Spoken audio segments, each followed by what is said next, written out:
So, John, you run this unbelievable Kung Fu school online, and you used to be, from what I can gather, not this happy, cheery Australian guy with a Santa Claus mug who's in front of me today. You used to have a lot of negative emotions, you used to have a lot of aggression, you used to have a lot of anger. Tell me a little bit about that and how Kung Fu changed that for you. Okay, wow, straight into it. Done your research. We say over here, straight in, no kissing.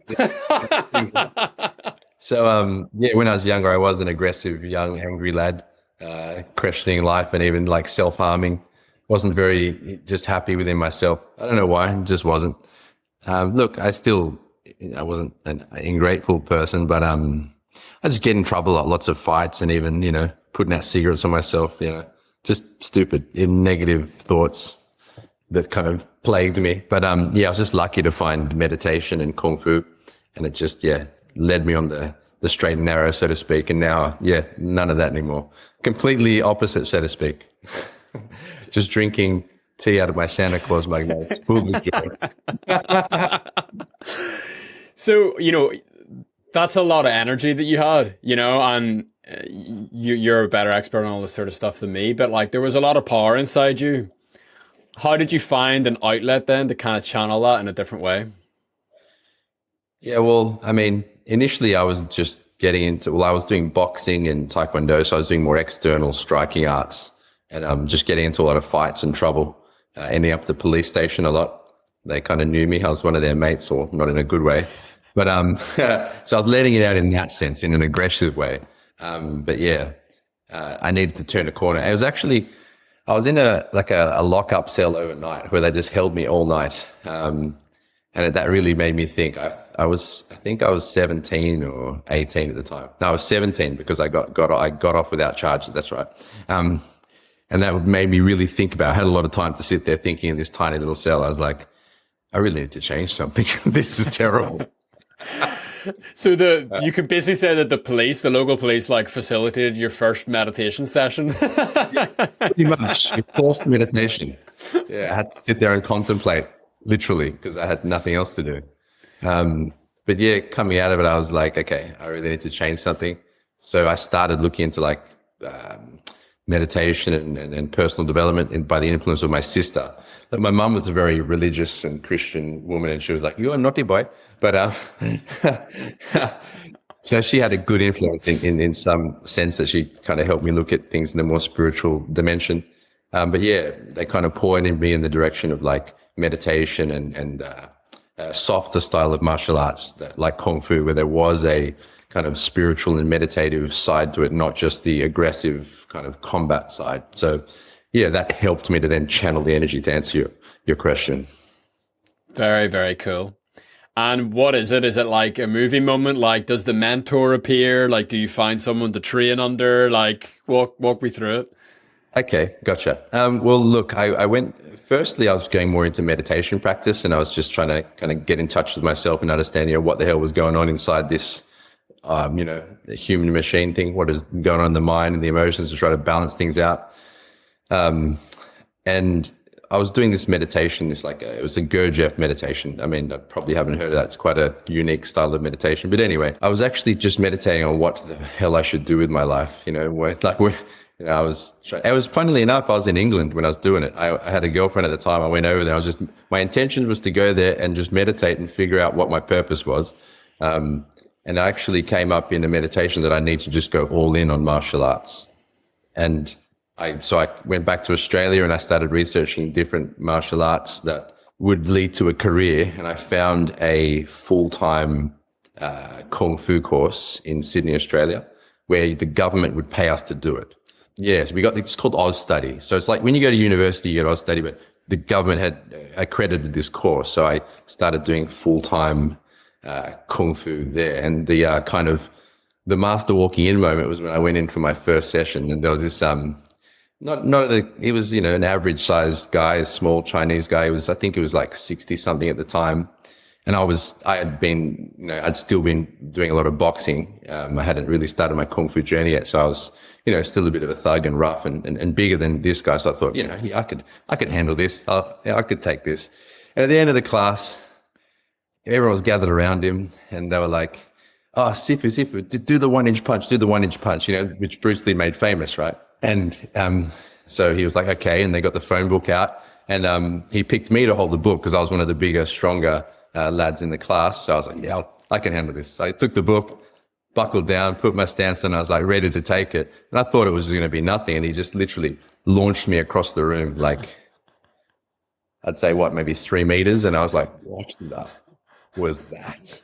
Like, I couldn't believe it. So that was kind of the master entering moment. I was like, yeah, there's something to this, because I was like, what is this about? This can't just be physical power, because I'm bigger, I'm stronger, I'm fitter. Yeah, this guy's 60 years old. This is not right. The ego's like, oh, brother. Yeah, pretty much. Yeah, that. And then further to that, his master then comes from Hong Kong not long later, who's actually like nearly 80 years old. I thought you were going to say he is about 140. Yeah. he just like hobbles in, sends you to the next dimension. You're like, oh boy. Yeah. Nah, he was, yeah, and he came and he was insane. Like he was even more powerful. Long story short, he was doing a demonstration where you put pressure on top of him, and he was 70-ish at the time, much frailer, like probably, I'd say 3/4 of the size of my other master, 50 kilos maybe. He just smiles at me and flicks me away with no effort. And I was just, once again, perplexed. It doesn't make sense. I'm like, this is bullshit. This doesn't actually, am I allowed to swear? Yeah. 100%. Okay, cool. So I was like, nah, this is crazy. I need to try this again. So I go and I try even harder to stop him. So what he does, he stands on one leg, smiles at me like, good luck, and then just launches me even further. And I was just like, what the balls is going on here? This is insane. Anyway, so that was my kind of master stepping in moment, so to speak. And I ended up moving to Hong Kong and studying there full time for like nearly 10 years, because it was just so amazing what these people could do with their mind, their emotions, and because I asked him, what are you doing? And he said, I'm using the mind, my body structure, my bones, and he called it chi, or energy. And I was like, nah, this is that bullshit stuff that you see on the internet, right? But he was like, so I was like, fuck. Anyway, so that kind of opened my eyes up and started to get me looking in directions which I didn't think I would. Yeah, it takes getting flicked across the room by an old man on one leg just make you start questioning your life, I suppose. Yeah, as a martial artist, look, I've been doing martial arts since I was 6, and I was like Australian champion in Taekwondo. I was boxing a lot, so I wasn't just some nobody. I wasn't an amateur. I had experience. So for him to do that to me as a literal old man, like you said, basically jumped out of his grave and then threw me around. So, I mean, like, I'm going to quote you for the follow-up question, like, what the balls is going on there? Because, like, we see movies and we just like, oh, it's movies and, like, whatever. But, like, your lived experience that you've just described, like, to be brutally honest with you, it sounds unbelievable. And what I mean by that is, it sounds like it's not easy for me to believe it. Yeah, no, I agree. It was hard for me to believe until I experienced it myself as well. And like, even when you watch the videos back of my master doing it, or even when I do stuff, I'm like, did that actually happen? Is that person faking it when you do it? Because it just doesn't seem real. Anyway, so what the balls is happening? So to put it simply, it's the coordination of your bone structure, the energy within your body, because everything's made of energy. If there was no energy within things, or if you had no energy, you'd be just a meat sack on the floor, right? Goop. So, yeah, that's right. So the energy within you, your body, your bone structure, the coordination of your mind, and even a connection to spirit to channel everything to facilitate maximum power with minimum effort. So you could call it coordination of mind, body, energy, and alignment with even your spiritual nature, which can seem a bit airy-fairy, but it is very tangible once you understand how to do so. So on the top, the Santa Claus mug cracks me every time I see it, man.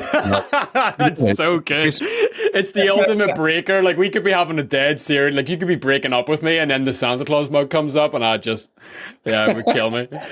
So, you're talking about alignment, right? And I guess the story of the old guy on the one leg kind of smiling at you kind of ties into this, but like, if you look at traditional martial arts and combat, even like as you're talking about, the kind of typical stereotypical view is like it's very, very, very strong and it's like very loud and it's like very angry and it's very aggressive.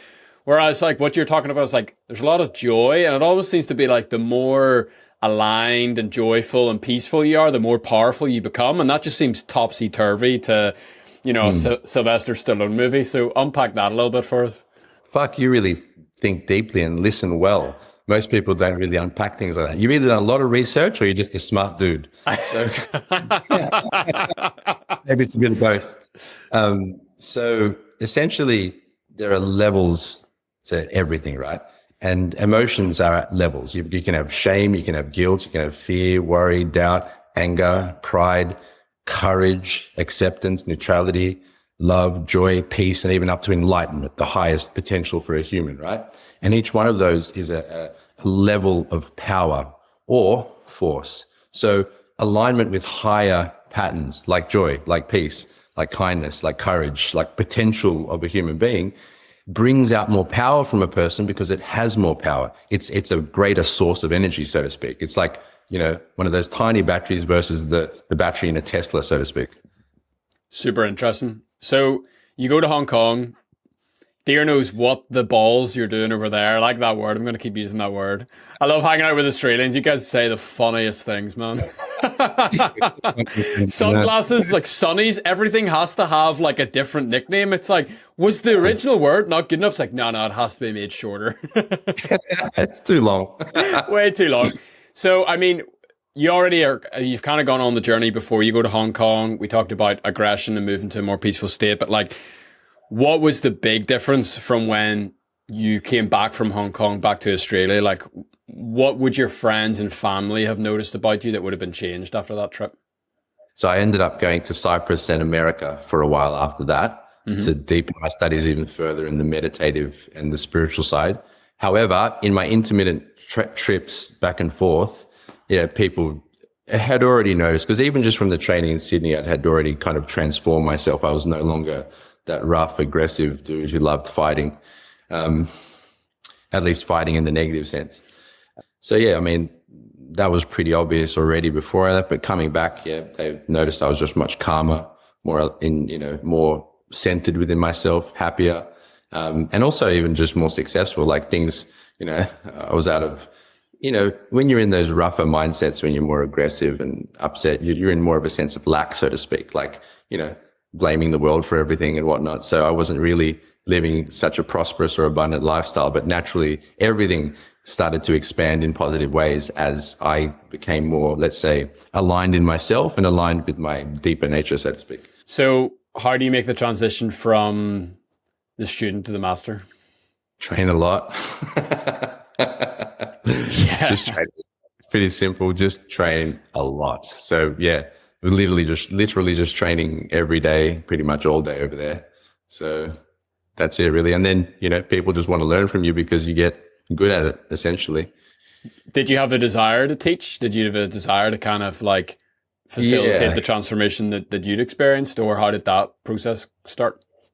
Well, I think, when I did start the initial training at the beginning, back at the early 2000 in Sydney, my intention was to get to a level where I could teach. So I already had that in my mind that I wanted to.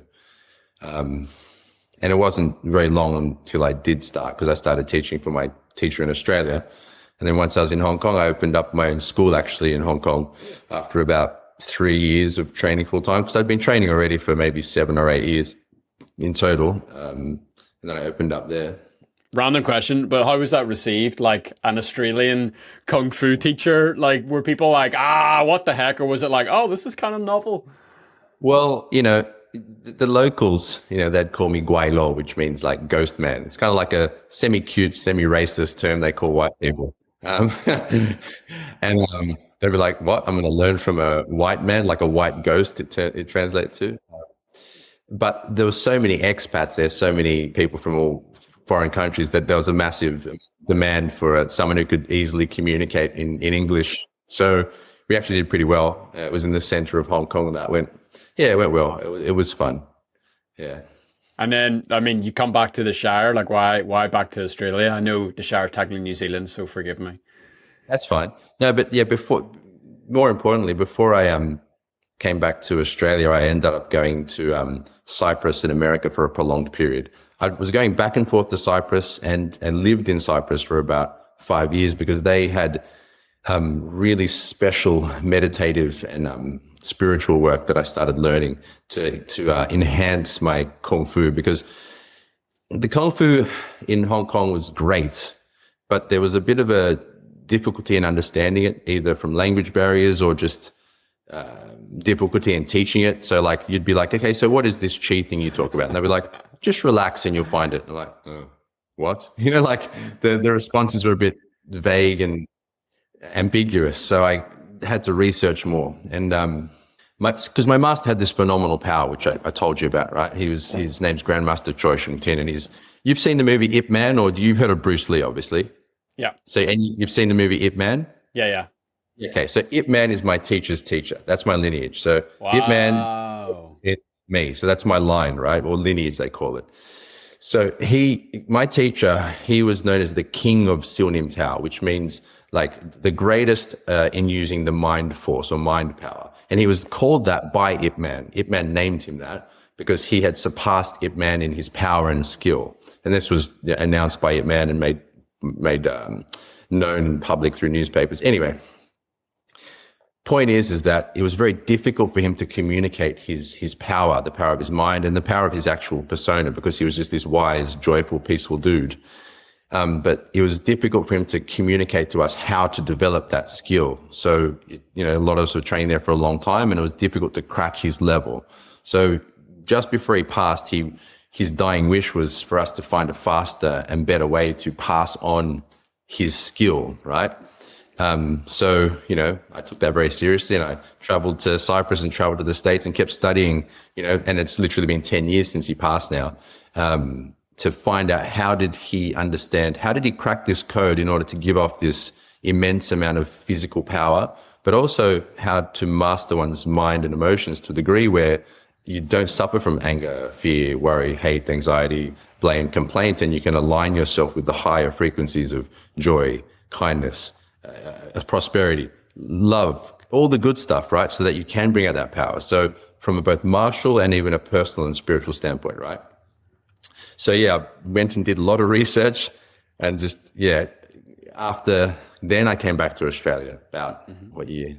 2018. So I was 14 to 18. I was full-time in Cyprus, went to the States and studied also with some profound teachers. So long story short, one in Cyprus was known as the Magus of Strovolos. He was known as a Cypriot mystic healer who was doing some crazy shit, like healings and all that weird stuff you wouldn't think was real. And another was Dr. David Hawkins in America, who was known as an enlightened one. So there's some pretty crazy dudes. I'm just laughing, like much more Western name. Yeah. It's like, and then we had Dave. We met Dave.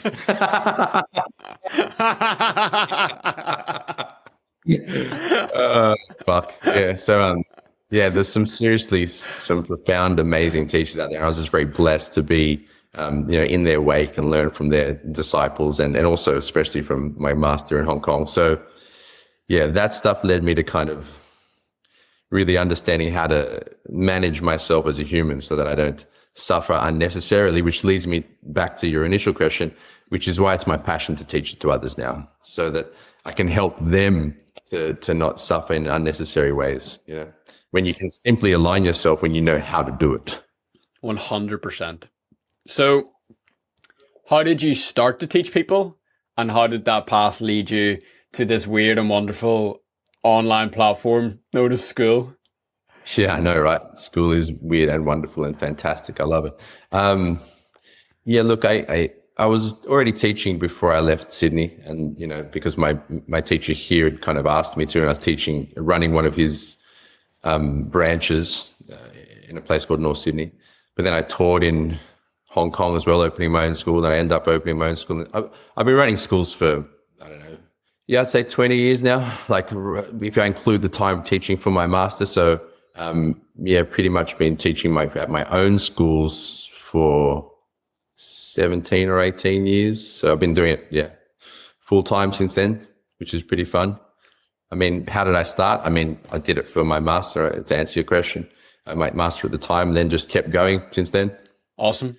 And so how did Skool come on your radar, and why did you think, yeah, we could do this, we could do this digitally? Yeah. So I've always had like, okay, I mean, there's so much to unpack, but I'll try to keep it short.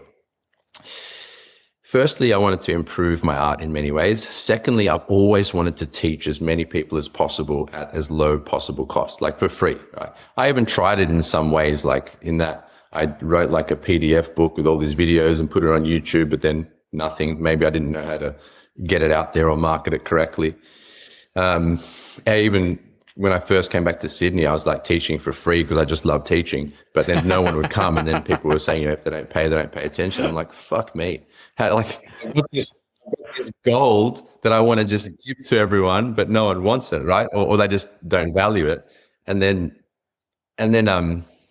I saw Gary Vee talking about, put it all on social media this day. I saw that a while back when I first came back to Australia because I didn't use socials. I wasn't really into it. I didn't like being on video. But Gary Vee was like, you should be posting on social every day because it's good for you. And I'm like, all right. So I thought I'd try it. You're like, okay, Sifu Gary, no problem. Right.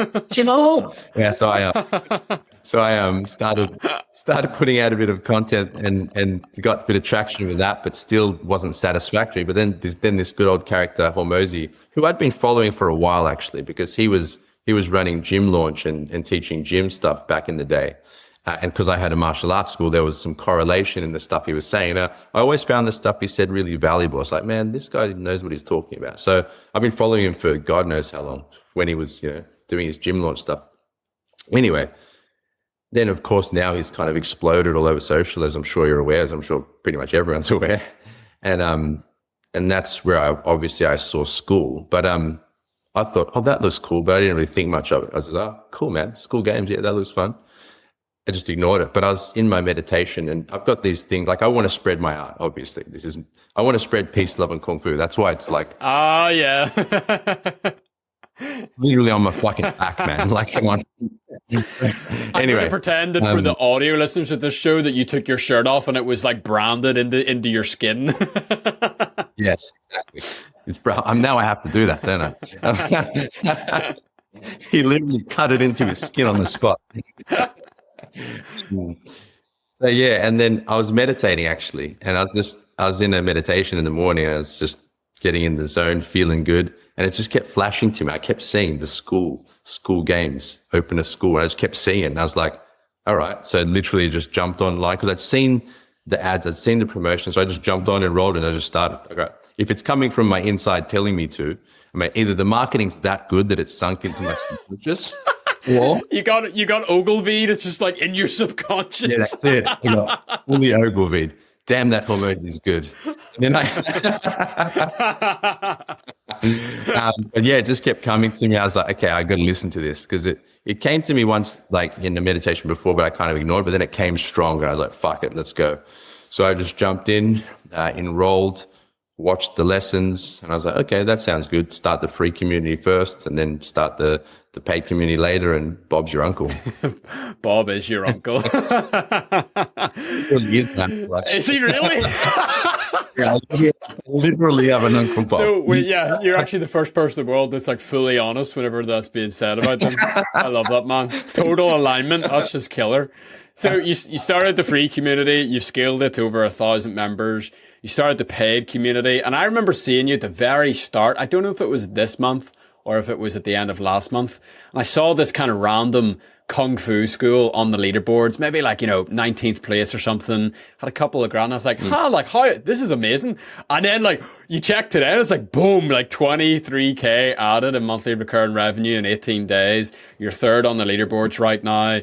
And that abundance thing you were talking about earlier, it seems to be flowing. So number one, it sounds like you've got a great thing going that people want. Like there's a lot of chaos in the world. There's a lot of aggression. There's a lot of anger. People want to feel powerful. People want to channel themselves in positive ways.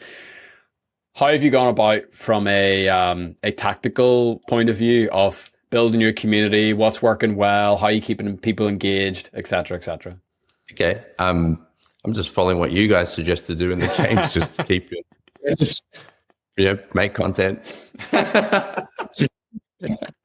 Make content, push back to your community. Okay, I can do that. Keep it simple. I mean, I meditate every day. I find that helps. So I stay in a good feeling. That helps my energy levels stay high. To me, I think that's my secret sauce. I just like to stay in a good feeling. That's pretty much my objective. But if you're looking at tactics as to what I actually practically do, post content, I've got my team as well. I've got my cousin who he's helped me on the business side because I just love teaching. To be honest, I don't really care much about the business side. I just want to teach. I just want to teach. Got my cousin who's helping me on the business side. Got my wife who's also a teacher who's helping we post a lot of content, like a lot. I've been going lives a lot because that's what you guys said to do as well. So lives, posting, DMs. So I've got my teachers all doing DMs through our socials and also through everyone. So that too, just to invite people to the free community. What else? What are the other things you guys tell us to do? So it's really interesting you keep saying that because like there's so much content inside the Skool Games group, you know, like Andrew Kirby's got these unbelievable live calls, Hormozi's got these onboarding things. There's just value posts being put there every single day. Yeah. But the key thing that you said is like, you actually do it. So like one of the most valuable skills that I'm just like observing as someone who like doesn't know you beyond your Uncle Bob and your Santa Claus mug is you're a good student. So like you actually implement the things that are being taught. Yep. And I actually think that like, if that's the one thing that like we could even just like flick into people's minds with this conversation is you just got to implement it. Like just take action and see where that takes you as opposed to like sitting on the sidelines. 100%. I mean, to be honest with you, I think when I started to get into it, I was like, by God, this is actually the future. Looking at the way it's run, and I've integrated it into my actual physical school as well. Because I've got a physical school, obviously, but I've kind of integrated the models because it's just such a great way to help people on a mass scale. Like with all the course area, with the community area, people are freaking loving it. Like my students are getting even better results now that they've got the online, because I'm in their freaking pocket now. You know what I mean? You cannot escape me, right? I'm able to teach you and help you, and we're able to bond all the time. It's so good. But one thing I'll mention as well is that apart from the actual lessons you guys give and the community built around that, which helps us keep moving forward, and the competition that motivates and inspires, I just copied what you guys are doing on the actual school level as well. So the way you guys are running a Skool Games, I started my games. I started the Wing Chun games. So within the community, they win Wing Chun equipment. So there's a Wing Chun wooden man. Yeah, the wooden man with the arms and legs. Oh yeah, I saw that. Yeah. I've been promoting that they can win that, and people in Wing Chun love that. So that seems to be attracting a lot of attention as well. So I just copied you guys and listened to what you said. It's so awesome. So, I mean, just a little bit, I'd love to zoom in just a tiny bit more because I know lots of people would be interested, like in that integration between the physical school. So, like, how are you using Skool to amplify your in real life students? Sure. So, I mean, pretty much anyone who watches this probably follows Hormozi, I'm guessing. And not his first book, but the book on offers. Yeah, offers. Basically, I enhanced my offer using it because I already did videos through like WhatsApp and Telegram to different segments of my students and courses, but the courses were, on a different platform. So it was all here and there. So I had a product which was similar, but Skool kind of unified it all into one place and it's just enhanced it dramatically. And I think I'm probably one of the first guys in martial arts that have taken it seriously. So that might be another reason why it's going so fast. I might be early adopter stage, so to speak. But either way, it's fantastic. Everyone should do it. Like I think it's a new way to do business in a profoundly impactful way. It's going to help a lot more people with whatever your service might be. So yeah, I love it. I need a school hat. Hook me up. Bro, come to Vegas and get one. I'm already in Vegas, man. I won that. Yeah, you're just waiting for time to catch up to the reality. That'll work. John, I really, really appreciate your time. It doesn't fit in the flow of the conversation, but I would kick myself if it didn't ask. I could Google this, but I'd rather ask you, like, what is Wing Chun? What is Wing Chun? Bro, I'll summarize. Well, Wing Chun translates to everlasting spring or continual springtime, which means to always be evolving, growing, learning, and developing, right? So Wing Chun is an art form based in spiritual roots, because you've heard of Shaolin Temple, right? Shaolin Temple was originally a place for enlightenment where people would meditate and work on becoming more conscious. Yeah. And they needed to develop martial systems to protect themselves from attackers and marauders, right? So it was a system which was evolved from a spiritual basis, which a lot of people don't know. I'm really trying to give you the short answer here because it's kind of tricky. I'll give you one last point. Right? So there was 5 heads to the Shaolin Temple, right? And one of them was a female nun, and she was getting older and frailer. And all the younger, stronger lads like yourself and I were able to overpower her, right? And she was like, fuck this, I want to be able, maybe she was Direct quote, accurate translation. Cantonese. So she was like, okay, I want to be able to handle these younger, stronger, fitter opponents, right? So she was contemplating on this, meditating on this, and after apparently, I wasn't there, but apparently she came out, this was 400 plus years ago, she came out of a meditation and she was observing a stork easily deflecting the attacks of a rodent. Rodents coming down here, the stork was easily redirecting and deflecting, and that was her inspiration to create the Wing Chun system. And from there she took all the different things from different arts which were powerful and integrated it and put new things in to create Wing Chun. So it's like one of the first MMAs in a way, because she took all those pieces, put it together, and then created this beautiful system which is based on alignment and meditative principles to unify the power of the mind, body, and the spirit, literally, not just a catchy phrase. Unbelievable. I'm glad I asked, man. I love the heritage and the storytelling, and you used the word lineage earlier on of what you're doing. Like there's a real richness and a depth there that I think is like very, very attractive in an age where, there's a feeling that a lot of things can be very, very shallow and kind of temporary and artificial. And so, I love what you're doing. Like when I saw your community, I was like, gotta reach out to John, gotta get the full story. And so I'm really glad that we've had the chance to get just even a small peek behind the curtain of what you and the team are doing. Final question, John, like for someone listening who is maybe about to go on, I'm going to keep this super broad, like on their journey, whether that is their school journey, their entrepreneurial journey, their personal development journey. Like if you could go back and give yourself a little bit of advice before you embarked on that, like closing words, what sort of things would you say? That's a good question. I'd suggest, firstly, make sure you're choosing the right mountain to climb. That'd be my first suggestion. And then, so what I mean is I'd actually think about it properly, not just do whatever's fun or catchy or what, the new thing at the time. And once you're clear on that, which doesn't take long, just sit down and think about it for an hour. Don't be lazy. Then get yourself into alignment. So figure out what your number one kind of intention is for your life, meaning do you want to be peaceful, joyful, loving, kind, enlightened, prosperous, abundance? What's your kind of highest spiritual motive, so to speak? Get into alignment with that first and foremost, and then keep in your mind your potential, meaning align your spiritual intention and the feeling, the emotion of that, whether that's love, joy, peace, or whatever, and your potential, meaning what you've decided to climb, what mountain that is, and then keep focused on that so that the energy and the emotion that you put into it is uplifting, and keep your mind off stupid shit like the doubts that you can't do it. And because they're useless, they don't help in any way, or anger or fear or worry or hatred or anything that pulls you away from the potential, meaning the mountain you're climbing, and B, your spiritual intention, the emotional quality you want to bring into your life.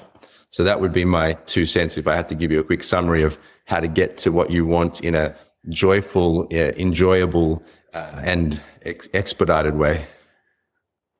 And just like that, wham, bam, Bob's your uncle. John, you killed it. Thanks, man. My pleasure. Really appreciate you. There'll be a link to John's school in the description. Also, a link to join the Skool Games if you'd like to jump in and compete as well for a chance to win a day with Hormozy. And other than that, thanks so much for listening, and we'll catch you again next time. My pleasure. Thanks, Matt.